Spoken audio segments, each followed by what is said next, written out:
Cuan cepat tapi mental kacau. Harga psikologis di dunia kripto. Kita hidup di zaman ketika satu klik bisa menghasilkan jutaan atau menghapus semuanya. Dunia kripto menjanjikan kecepatan, cuan cepat, perubahan hidup instan, kebebasan finansial dalam waktu singkat. Tapi di balik semua gemerlap itu ada yang jarang dibicarakan. Kerusakan mental yang perlahan menggerogoti. Bayangkan ini, kamu buka chart pagi-pagi, portfolio hijau semua. Untung puluhan persen, rasanya seperti dewa, seolah dunia akhirnya berpihak padamu. Tapi beberapa jam kemudian, market anjlok. Aset favoritmu terjun bebas. Dari pahlawan jadi pecundang dalam satu hari. Detak jantungmu naik, nafasmu sesak, tidurmu terganggu.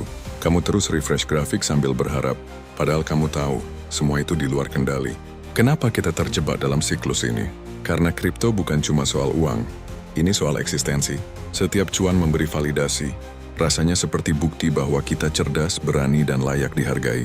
Tapi saat rugi, seolah dunia bilang kita bodoh, impulsif, gagal jadi orang dewasa. Ironisnya, banyak dari kita mulai investasi dengan niat baik. Ingin masa depan lebih baik.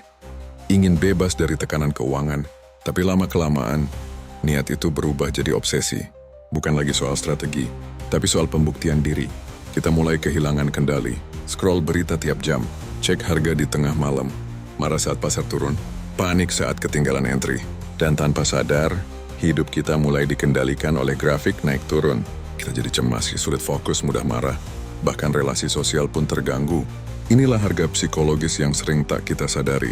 Kripto menawarkan kemungkinan luar biasa, tapi setiap peluang datang dengan risiko, bukan hanya finansial tapi mental dan emosional. Banyak orang berpikir mereka hanya butuh modal uang, tapi nyatanya, yang lebih penting adalah modal ketahanan emosi. Tanpa itu kita hanya akan jadi korban dari volatilitas pasar dan ego diri sendiri. Jadi pertanyaannya sekarang, apakah kamu trading untuk hidup lebih baik? Atau kamu malah mengorbankan hidup demi trading? Tenangkan diri, tarik nafas.